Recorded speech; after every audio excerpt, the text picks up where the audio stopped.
Salut tout le monde, aujourd'hui on se retrouve sur une vidéo posée, au calme, on va parler avec le cœur parce qu'aujourd'hui je vous donne mon avis sur le film Dragon Ball Super Broly.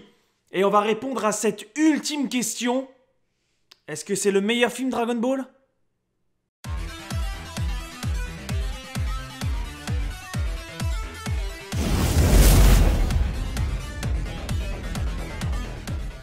Bon, la question que vous vous posez, c'est est-ce que Josh, tu as aimé le film? Alors, sans vous mentir, depuis l'âge de 5 ans que je regarde Dragon Ball, et là, au bout de 25 ans, j'ai pu voir mon premier film Dragon Ball au cinéma. Donc je pense que ça va répondre à votre question, j'étais comme un gamin.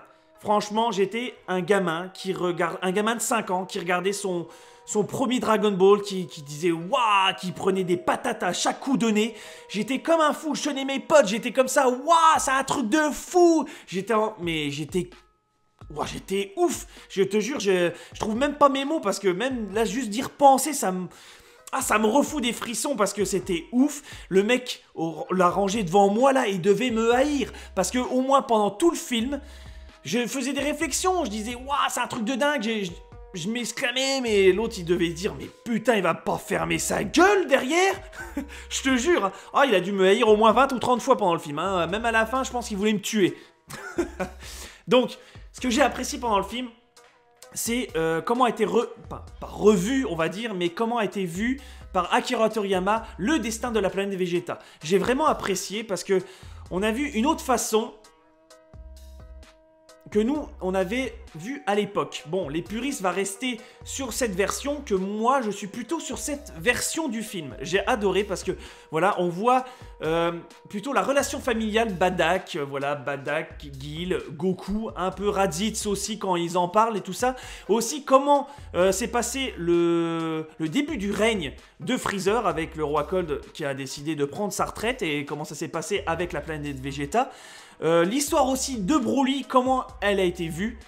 Là, voilà, on a vraiment une autre histoire un peu différente que j'apprécie. Bon, j'adorais aussi l'histoire de la rivalité entre Goku parce que Goku ne faisait que ça de pleurer dans les cocons, voilà, dans les cocons quand ils étaient nés. Et que Broly n'arrivait pas à dormir et c'est pour ça qu'il voulait se venger. Mais là, on est plutôt sur un truc, une haine envers la planète Vegeta, envers Vegeta. Et voilà, c'était pas mal la haine qu'il y avait entre la famille de Paragus et la famille Vegeta. Ça, j'ai vraiment apprécié. Aussi, ce que j'ai apprécié, c'est de revoir l'ancien design de Paragus, mais dans la planète Vegeta. Parce que dans le trailer, on l'avait vu, hein, il était vieux, tout ça.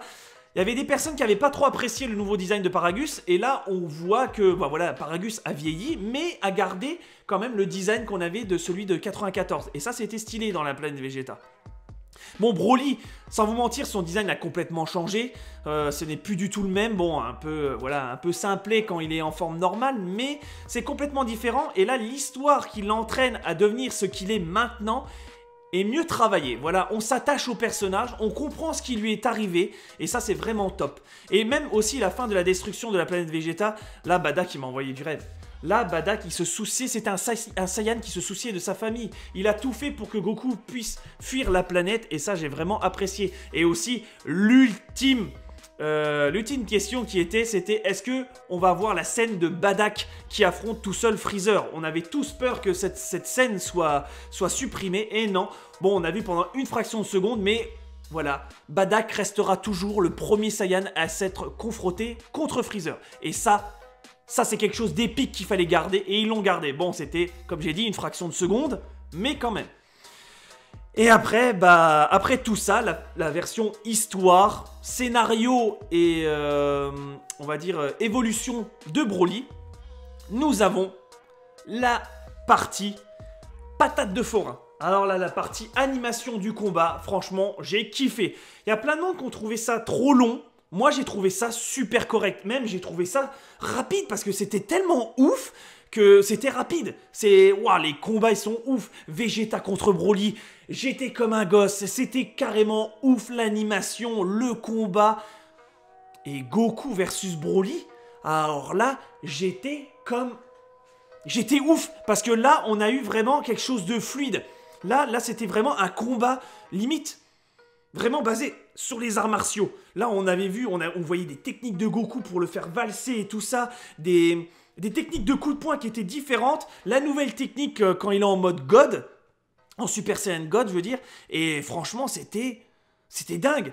C'était dingue. Le combat était ouf. C'était... Je m'en suis pris plein la tronche. Et même le truc qui m'avait à un moment surpris, c'était le combat, voilà, Goku-Broly. Et quand on est à la place de Broly, c'est-à-dire qu'on voit la première personne, limite Broly il avait une GoPro et on était avec lui comme ça, et qui se battait contre Goku. C'était vraiment ouf. Et bon, la fin, la fusion Gogeta est vraiment... Oh, Gogeta, il a fait, mais de Broly...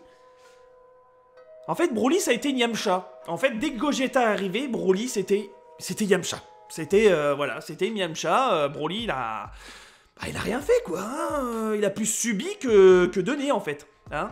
Là, c'était clair. Là, c'était carrément évident. Bon, je reviens sur Broly. Aussi, le niveau de ses transformations. Donc, on a eu la transformation... donc, il était en mode normal. On a eu la Super Saiyan. Et, entre-temps, on a eu la version, on va dire, Ozaru maîtrisée. Que... Ça, j'ai apprécié. Ça, j'ai vraiment apprécié qu'ils mettent ça. La version forme Ozaru maîtrisée. Comme quoi, il a les yeux, on va dire, de la transformation en gorille. Et en fait, il garde l'énergie sans se transformer. Et ça, c'était putain de stylé. C'était vraiment recherché. Et ça, j'ai vraiment apprécié. Bon, après, on a eu la version Super Saiyan. Et là, la version Berserker. Là, on va dire que c'est pas une version Super Saiyan légendaire, parce que là, je crois que le mythe n'existe pas. Et là, c'était une forme Berserker. Et là, vu que je parle de ça, on va passer sur les points négatifs. Alors là, ce que j'ai vraiment pas du tout apprécié sur le film, malgré que je l'ai adoré, il y a des trucs, ah là là, ça passe pas du tout. Je te le dis tout de suite, ça passe pas. Alors déjà d'une, bon, on va revenir sur le truc Berserker, hein. Je sais, je mélange un peu tout, mais on va revenir. T'inquiète pas, mon pote, on va revenir. Ne te défoule pas sur les commentaires à dire ouais, Josh, tu mélanges tout. Non. Là, je l'ai dit. J'ai dit mes points positifs. Et là, on va parler des points négatifs.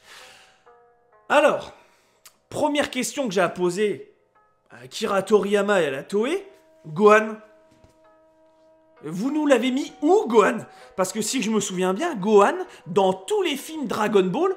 à partir de Dragon Ball Z, il est dans tous les films, même Battle of God et Résurrection de Freezer. Il est dans tous les films. Et là, Gohan, on le voit même pas. Même pas une apparition, même pas on l'énumère, à rien du tout. Bon, je suis d'accord, là, il est devenu papa, machin, mais au moins le voir. Gohan, il est où, Gohan? Oh, mais là, le film là, en fait, il a confirmé que Gohan, en fait, il est mort. Ah ouais, là, ce film a confirmé la mort de Gohan. Alors là, le potentiel de Gohan, là, il est... Allez, il est enterré, là, je peux te l'enterrer, je peux même t'aider à le faire, parce que là, il est complètement foutu. Hein. Alors ça, vraiment, j'ai pas apprécié du tout. Et aussi, en parlant de quelque chose qui est mort, la fierté de Vegeta, on en parle? Non mais attends, pardon, pas Gogeta, mais Vegeta en train de se battre contre Broly. Bon... Broly est en train de prendre le dessus, Vegeta, on le voit pas quand même prendre trop de dommages, et là, qu'est-ce qui se passe? Goku qui intervient, qui veut se battre contre Broly, et Vegeta, il dit rien. Il dit rien. Il trouve ça normal. Il fait même pas une réflexion à dire, d'où, machin, même pas une réflexion, tu vois, s'il y aurait une réflexion, j'aurais dit, ah d'accord, mais là, même pas une réflexion, il trouve ça normal maintenant. Depuis que Goku, il a vu que c'était, limite, il était plus fort que lui, en fait, Vegeta, il est en mode PLS. C'est-à-dire que Goku, ça y est, dès que Goku veut se mettre dans le combat, moi je ferme ma gueule. Je ferme ma gueule. Non mais attends, elle est où la fierté de Vegeta? Bon, on la voit à un moment quand il veut se battre contre Broly, quand il intervient avec Goku. Mais même là, il sert à rien. L'autre il gueule, il dit bon, Goku, on va se le faire à deux. Goku l'assume. Et après, qu'est-ce qui se passe? Là, il y a 2-3 attaques. Et Vegeta, il a déjà perdu son armure, il est déjà en mode tout déchiré de partout, et après, c'est la fuite. Ah intervention de Vegeta, nickel, hein. Juste le canon Garrick, et après on fuit. Waouh, purée. Alors ça, vraiment, ça c'est le truc que quand je l'ai vu la deuxième fois, je me suis dit, ah ouais, là c'est chaud quand même. C'est vraiment chaud pour Vegeta. Là, c'est... C'est quand même balèze. Alors, je réfléchis, hein, je suis en train de réfléchir parce que, je vous jure, c'est... Voilà, on parle avec le cœur, comme j'ai dit. Là, la mort de Paragus. Donc, dans le film de 1994, Paragus, sa mort a une signification. Tu vois, le fils tue son père et se venge limite de toute la souffrance qu'il lui a pu lui faire. Voilà, il y a quelque chose, il y a un symbole, il y a quelque chose, tu vois, c'est malaisant, mais il y a quelque chose, tu vois, t'as une compassion pour Broly et t'as un peu deck pour Paragus, tu vois, pendant le film là. Mais là, dans ce film, Paragus, alors là, je le redis encore, une Yamcha, mon pote. Alors là, Paragus, mais une Yamcha. L'autre, Freezer, il dit, ah bah attends, l'autre, il a ragé quand j'ai tué Krillin. Attends, bouge pas. Même pas, il y a eu une scène, tu sais, émouvante ou un truc dans le genre. Ah non, il lui fait son rayon de laser, là, son rayon de la mort. Il lui fait... l'autre, il se le prend, boum, il est mort. Tu sais, même pas un petit mot à Broly ou un truc dans le genre. Tu sais, genre pour faire une petite scène épique. Ah non, il est mort tout de suite, Freezer. Ah, Broly, ton père, il est mort, machin. Il le voit, l'autre, il est mort, quoi, hein. Paragus, sa mort, de la merde. Voilà, tout simplement, je vais dire. Hein. De la merde. Voilà. C'est dingue quand même. Un personnage important envers Broly, mais qui est laissé comme une merde, quoi. C'est fou. Ça m'a détruit. Et en parlant comme une merde aussi, on en parle de la forme Berserker. Alors déjà, aussi, ça m'a saoulé, ça, parce que... Bon, Broly, il y avait quelque chose, parce que c'était Super Saiyan légendaire. Mais là, dans ce film-là, tu l'oublies, le légendaire. Il n'y en a pas. Il n'y a même pas une histoire de légendaire ou quoi que ce soit. Broly, c'est un Saiyan lambda, en fait, qui a appris des... qui a des nouvelles transformations par rapport à Goku et à Vegeta. Et là, la forme Berserker, parce que maintenant je pense que c'est à la mode, parce que le Super Saiyan légendaire, on peut l'oublier, mais la forme Berserker, elle a servi à quoi pendant le film? Dis-moi, elle a servi à quoi? Juste à mettre une petite patate dans la bouche de Gogeta. Il y a eu que ça. Voilà, il y a eu que ça d'important quand il était en forme Berserker. Sinon, quand il est en forme Berserker, il se fait mais poutrer de partout. Parce que dès qu'il se transforme, Gogeta se transforme en Super Saiyajin Blue, et là, il se fait poutrer de partout. Est-ce que vous trouvez ça normal? Est-ce que vous trouvez ça normal qu'une forme, voilà, qui était épique dans le film de 1994, où il a fait du mal, hein, franchement, il a fait du mal de partout, que là, pendant le film de 2018-2019, hein, parce que voilà, c'est entre les deux années-là, et bah, la forme là, elle n'a rien servi. Elle n'a rien servi, cette forme. C'est un truc de dingue. Elle a rien servi. Là, ça a été une transformation, même un potentiel pour Broly complètement gâché. Voilà. Pour moi, ça a été gâché de faire ça. Tout simplement. Bon, bah voilà, j'ai terminé. Hein, j'ai dit tout ce que je pensais du film, hein, du bon comme du moins bon. Donc voilà, mais bon, ça m'a pas gâché le film, on va dire. Les points négatifs n'ont pas gâché le film. Ça a été un super bon film. À dire que c'est le meilleur film Dragon Ball, je ne crois pas. L'un des meilleurs films, d'accord, mais pas le meilleur film. Il y en a des largement mieux. Même le film de Broly 94 est même devant celui-là. Il est intéressant. C'est un bon divertissement, mais c'est tout. Ça s'arrête là. C'est un très bon film, mais ça n'ira pas plus loin. Franchement, il était top. Il était épique au niveau animation, histoire, évolution de Broly. Ça, c'était génial. Mais il y a plein de défauts. Il y a vraiment plein de défauts. Et voilà. J'ai vraiment pas apprécié. Là, c'est ça qui m'a fait descendre de la hype, en fait. Quand je l'ai vu la première fois, j'avais que de la hype. Et quand je l'ai vu une deuxième fois, tu vois, t'es plus concentré sur les points négatifs. Et là... Alors là, je les avais, les points négatifs. Hein. Oh, waouh!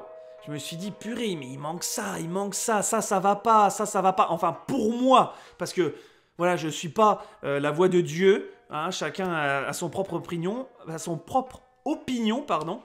Et voilà, je vous ai donné le mien. Donc, n'oubliez pas aussi de dire en commentaire ce que vous pensez de ce film. Ne m'agressez pas. Ne m'agressez pas, surtout si vous trouvez que c'est le meilleur film Dragon Ball. Je peux vous comprendre, c'est tout à fait normal, mais moi je donne mon point de vue. Sans être puriste ou sans être un mec qui pense qu'au nouveau. Voilà, je suis au juste milieu, il y a du bien, il y a du mauvais, c'est tout. Donc dites-moi en commentaire ce que vous avez pensé. N'oubliez pas de lâcher le petit like pour soutenir la chaîne parce que ça fait toujours plaisir.